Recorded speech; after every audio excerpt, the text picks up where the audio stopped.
मोक्षमार्गस्य नेतारं भेत्तारं कर्मभूभृतां ज्ञातारं विश्वतत्त्वानां वन्दे तत्कुणलब्धये। बोली पंच परमेष्टि भगवान की जय। आचार्य उमा स्वामी जी महाराज की जय। आचार्य भगवंत श्री विद्यासागर जी महाराज की जय। मुनि पुंगव पिता तुल्य श्री सुधा सागर जी महाराज की जय। सभी को जय जिनेन्द्र। के बाद में अब कह रहे हैं चारित्र के भेद में। देखिए, अब जैसे वहाँ पर संवर में कारण बताए थे, गुप्ती, समिति, धर्म, अनुप्रेक्षा, परिचय।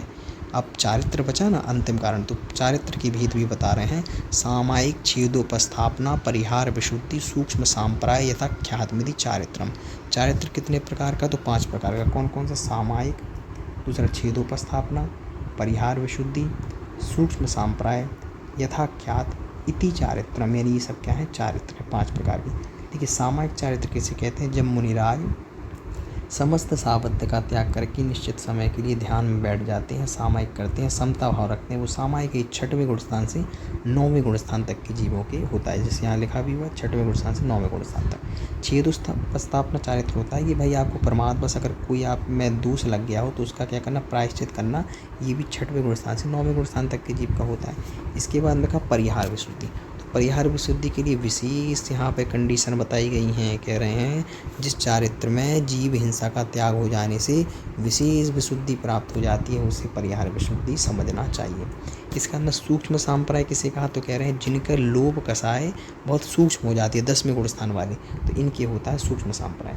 यथाख्यात चारित्र किसे होता है? तो कह रहे हैं 11वें गुणस्थान से पूरे 14वें गुणस्थान तक, और सिद्ध परमेष्टियों के भी, यानी इन सभी के क्या होता है? यथाख्यात चारित्र होता है। इसलिए क्योंकि इनके मोहिनी कर्म का क्षय अथवा उपशम हो जाता है। तो मोहिनी कर्म का क्षय हो अथवा उपशम हो तो ये किन के होता है? 11वें वालों के उपशम होता है, 12वें वालों के क्षय हो जाता है। इसीलिए कह रहे हैं कि जो यथाख्यात चारित्र है वो 11वें, 12वें, 13वें, 14वें और सिद्ध परमेष्टि, इन सभी के यथाख्यात चारित्र पाया जाता है। तो 5 प्रकार का चारित्र बता दिया। ये भी संवर के प्रति क्या है? कारण। अब यहाँ पर कह रहे हैं, देखिए, अब यहाँ तो जो संवर के कारण बताए थे वो तो पूरे हो गए, गुप्ती, समिति, धर्म, अनुप्रेक्षा, परिचय या चारित्र। लेकिन उसके बाद में एक सूत्र, अब ये संवर के तो कारण पूरे हो गए। फिर तप की चर्चा आई थी। कहा था ना तपसा निर्जरा, यानी तप से निर्जरा होती है। तो वो जो तप शब्द आया था, तो तप कितने प्रकार के होते हैं उसी के लिए अब यहाँ पर भेद कह दिया। बाह्य तप 6 प्रकार की और अंतरंग तप 6 प्रकार की। तो सबसे पहले बाह्य तप बता रहे हैं। अनशनावमौदर्य वृत्ति परिसंख्यान रस परित्याग विविक्त सय्यासन कायक क्लेशा बाह्यम तपा। बाह्यम तपा यानी बाह्य तप है कितने? 6। कौन कौन से? अनशन, अवमौदर्य, वृत्ति परिसंख्यान, और इसके अंदर रस परित्याग, फिर विविक्त सय्यासन और फिर कायक क्लेश। इस प्रकार से 6 तप होते हैं। इनकी परिभाषा देखिए। देखिए, बाह्य उसे कहते हैं जो बाह्य वस्तु की अपेक्षा रखते हैं, उन्हें बाह्य तप कहते हैं, अथवा जो बाह्य लोगों को समझ में आ जाए वो बाह्य तप है। कह रहे हैं संयम की वृद्धि के लिए 4 प्रकार के आहार का त्याग कर देना, भोजन नहीं करना, ये अनशन है। राग भाव को घटाने के लिए भूख से कम खाना, अमौदार्य है। भिक्षा जाते समय गली आदि का अटपटा नियम लेना, लगे भाई जब इस प्रकार की विधि मिलेगी तभी भोजन करेंगे, उसे वृत्ति परिसंख्यान कहते हैं। इंद्रियों के दमन करने के लिए घृत, दुग्ध आदि जो 6 रस है उनका दिन प्रतिदिन त्याग करना, कि आज इस रस को हम नहीं लेंगे।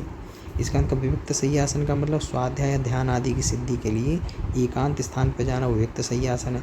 कायक क्लेश का मतलब कि भाई आराम तलबी को छोड़कर आराम तलबी की भावना को दूर करने के लिए आतापन योग आदि जो है तपस्या आदि करना, ये सब क्या है? कायक क्लेश, जिससे आपका शरीर क्लेशित हो।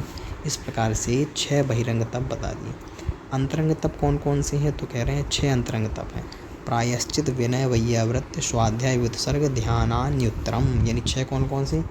प्रायश्चित, विनय, वैयावृत्त, स्वाध्याय, वित्सर्ग, ध्यान। इस प्रकार से क्या हो गया? आभ्यंतर तप के भेद बता दिए गए हैं ये। अच्छा, प्रायश्चित किसे कहते हैं? तो देखिए, कह रहे हैं प्रमोद अथवा अज्ञान से अगर कोई दोष लग गया है तो उसकी शुद्धि करना, ये प्रायश्चित है।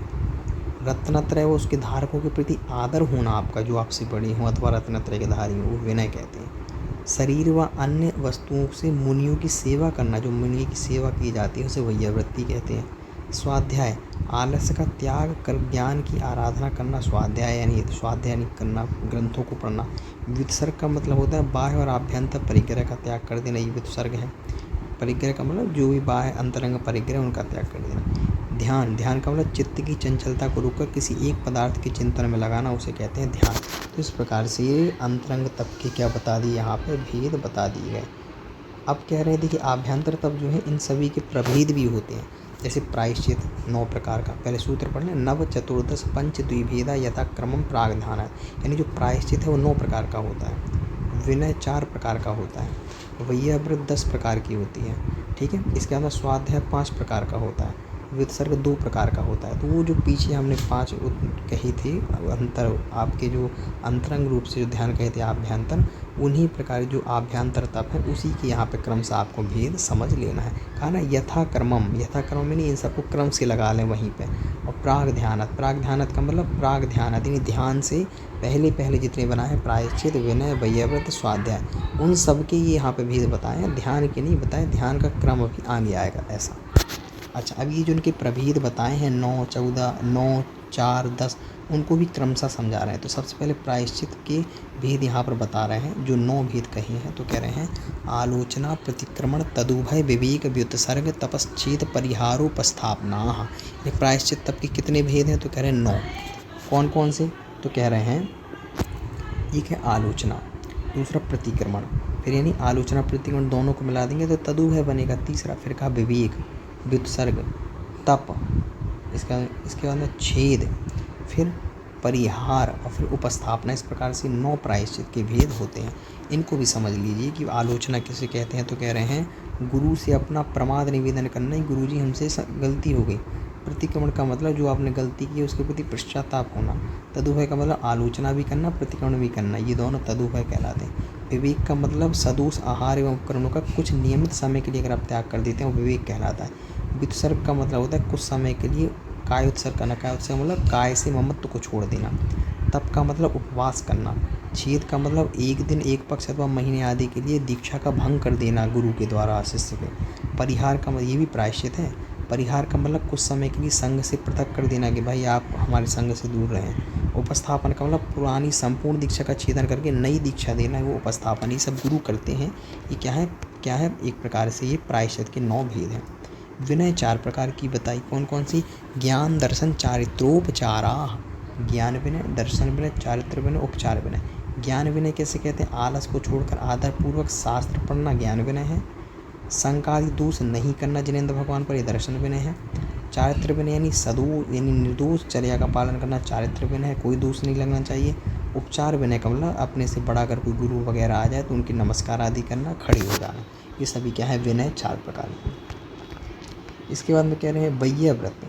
तो वैयाव्रत के कितने भेद कहे? तो वैयाव्रत के भेद कहे यहाँ पे, वैयाव्रत के आपके टोटल 10 भेद। तो कह रहे हैं आचार्योपाध्याय तपस्वी शैक्ष ग्लान गणकुल संघ साधु मनोज्ञानम, यानी आचार्य, उपाध्याय, तपस्वी, शैक्ष, ग्लान, गण, कुल, संघ, साधु और मनोज्ञ। इस प्रकार से टोटल कितना हो गया आपका? 10। तो इन प्रकार से जो 10 प्रकार की यहाँ पर साधु होता है उनकी क्या करना? वैयावृत्ति करना। आचार्य की वैयावृत्ति करना, उपाध्याय साधु की, तपस्वी साधु की, शैक्ष साधु की, गिलान साधु। गिलान उन्हें कहते हैं जो संत ऐसे होते हैं जो कैसे हैं? जो अभी बीमार हैं, उन्हें कहते हैं गिलान।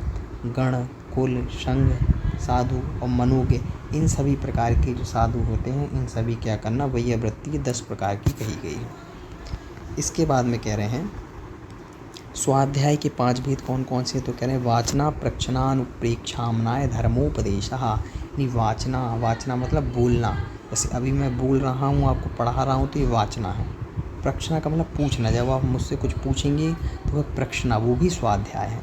अनुप्रेक्षा का मतलब होता है कि भाई जो हमने एक बार सुन लिया है उसके भावना, उसको बार बार चिंतन करना, अनुप्रेक्षा है। आमना का मतलब होता है कि जो आपने भक्तांबर आदि जो पाठ करने के ग्रंथ हैं, उन स्तोत्र हैं, उनका शुद्ध उच्चारण करना, वो आमनाय कहलाता है। धर्मोपदेश मतलब जो प्रवचन आदि होते हैं वे सभी धर्मोपदेश कहलाते हैं। तो ये 5 ही स्वाध्याय के अंग ही हैं इस प्रकार से। इसके बाद कह रहे हैं व्युत्सर्ग के भेद का कितने हैं? तो कह रहे हैं बाह्य आभ्यंतरोपध्यो, यानी बाह्य और आभ्यंतर, उपध्यो यानी उपाधि, यानी बाह्य उपाधि और आभ्यंतर उपाधि का क्या करना? व्युत्सर्ग यानी त्याग करना। तो बाह्य उपाधि का, आभ्यंतर उपाधि का जो त्याग करना है, व्युत्सर्ग करना है, वही कहलाता है बाह्य अभ्यंतर व्युत्सर्ग। इस प्रकार से यानी जब बाह्य आप धन धान आदि का त्याग कर देंगे और आभ्यंतर से मिथ्यात्व आदि का त्याग कर देंगे तो वह भी क्या है? तप है, ऐसा। अच्छा, इसके बाद में कह रहे हैं ध्यान किसे कहते हैं, तो ध्यान का लक्षण बता रहे हैं, क्योंकि देखिए वहाँ पे जब वर्णन किया गया था अभ्यंतर तपो में, तो फिर ध्यान था अंतिम, तो ध्यान का विषय अब यहाँ से प्रारंभ हो रहा है। तो कह रहे हैं उत्तम सहननस्य एकाग्र चिंता निरोधो ध्यान मांतर मुहूर्तात्, यानी ध्यान किसे कहते हैं, तो उत्तम सहननस्य यानी उत्तम सहनन वाले जीव के, एकाग्र चिंता निरोधो यानी एकाग्रता करके जो चिंता का निरोध होता है, यानी जो और विचार है उनका निरोध हो जाए और एकाग्रता बन जाए, उसी को क्या कहते हैं, ध्यानम। वही क्या है, ध्यान। और वो कितने समय तक रह सकता है, तो अंतर्मुहूर्तात्। अंतर्मुहूर्त यानी जैन सिद्धांत के अनुसार किसी भी वस्तु का अगर आप एकाग्रता से चिंतन करें और सब चीज़ों का चिंता का निरोध कर दें, तो आप ज़्यादा से ज़्यादा एक वस्तु पे अंतर्मुहूर्त तक ही ध्यान लगा सकते हैं, उसके बाद में आपका ध्यान नियम से भंग हो जाएगा। तो इसलिए कहा उत्तम सहनन वाले जीव के जो एकाग्रता के साथ चिंता का निरोध है उसको ही ध्यान कहते हैं। वो कितने समय तक रहता है, तो अंतर्मुहूर्त ऐसे। अच्छा, ध्यान के कितने भेद हैं, तो कहा ध्यान 4 प्रकार का है। कौन कौन सा, तो कह रहे हैं आर्त रौद्र धर्म शुक्लानि। आर्त ध्यान, रौद्र ध्यान, धर्म ध्यान, शुक्ल ध्यान, ये 4 ध्यान के भेद हैं। ठीक है। अच्छा, अब कह रहे हैं धर्म ध्यान किसके होता है, इसका फल क्या है, तो कह रहे हैं अच्छा इसके पीछे का कोई सूत्र 28, इसके बाद में 29। अब देखिए यहाँ पे एक विशेष सूत्र आपको दिया गया है।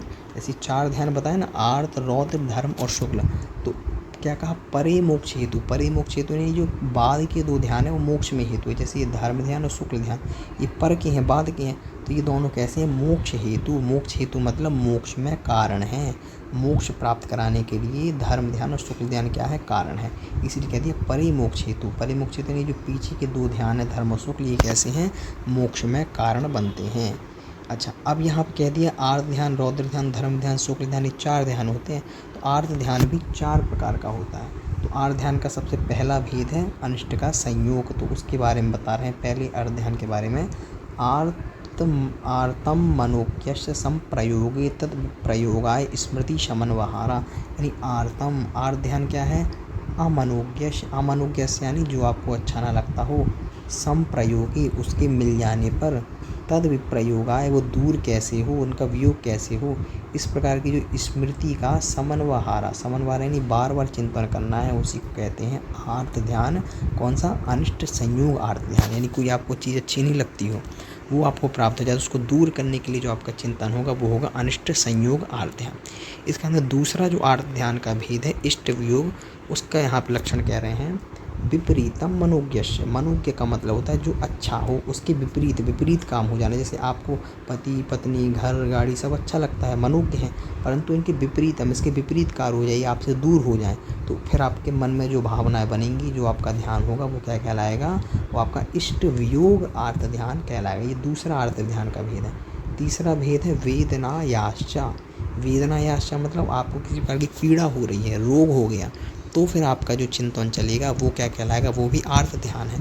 आर्त ध्यान का तीसरा भेद है जो वेदना से उत्पन्न होता है, जिसका नाम है वेदना जन्म। इसके बाद में चौथा आर्त ध्यान कौन सा है, तो कह रहे हैं निदानम च। निदान भी क्या है, चौथा आर्त ध्यान, यानी आर्त ध्यान के 4 भेद, इष्ट वियोग, अनिष्ट संयोग, पीड़ा चिंतन और निदान। निदान का मतलब होता है आगामी कालों में भोग की इच्छा करना। तो इस प्रकार से आपके 4 आर्त ध्यान के भेद पूर्ण होते हैं। अब आगे कह रहे हैं इन गुणस्थानों के स्वामी, इनके स्वामी कौन है। ये जो आपने कहा आर्त ध्यान, रौद्र ध्यान, धर्म ध्यान, शुक्ल ध्यान, ये किन किन को होता है, तो कह रहे हैं तद विरत देश व्रत प्रमत्त संयता नाम। ये किन को होता है भाई, आर्त ध्यान, रौद्र ध्यान, धर्म ध्यान, शुक्ल ध्यान। कहा तद अविरत, अविरत, तद अविरत यानी वह जो आर्त ध्यान है अविरत। अविरत का मतलब चौथे गुणस्थानवर्ती, देश व्रत यानी 5वें गुणस्थानवर्ती प्रथमाधारी, और प्रमत्त संयत का मतलब होता है 6वें गुणस्थान। तो चौथे, 5वें, 6वें गुणस्थान में ये आर्त ध्यान पाया जाता है। परंतु विशेष याद रखिएगा कि ये जो आर्त ध्यान है 1 से 6वें गुणस्थान तक तो 3 आर्त ध्यान होते हैं, निदान नहीं होता। 1 से 5 गुणस्थान तक ही ये चारों ध्यान पाए जाते हैं, परंतु 6वें गुणस्थान में निदान नहीं होता। इस प्रकार से इसके बाद में कह रहे हैं रौद्र ध्यान। भाई आपने आर्त ध्यान के 4 भेद तो बता दिए, उसके स्वामी भी बता दिए, रौद्र ध्यान के 4 भेद बताइए ना।